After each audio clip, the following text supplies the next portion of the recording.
আমাদেরও কাছে সুপ্রিয় শ্রোতা বন্ধুরা, আপনারা যে যেখান থেকে আমাকে দেখতেছেন বা শুনতেছেন, আপনাদের সবাইকে আমার আন্তরিক অভিনন্দন এবং মোবারকবাদ। বন্ধুরা, এবারও 3টি ধাঁধা নিয়ে আপনাদের মাঝে উপস্থিত হয়েছি। তো কথা না বলে চলে যাক ধাঁধায়। কোন খেলায় যারা জিতে তারা পিছিয়ে পড়ে আর যারা হারে তারা এগিয়ে যায়?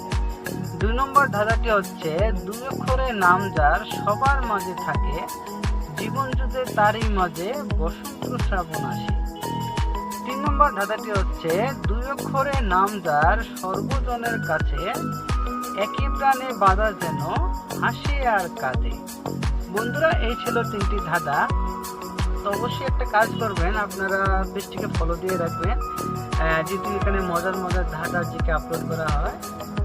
তো অবশ্যই পেজটিকে ফলো দিয়ে রাখবেন এবং পাশে থাকবেন। সুস্থ থাকুন।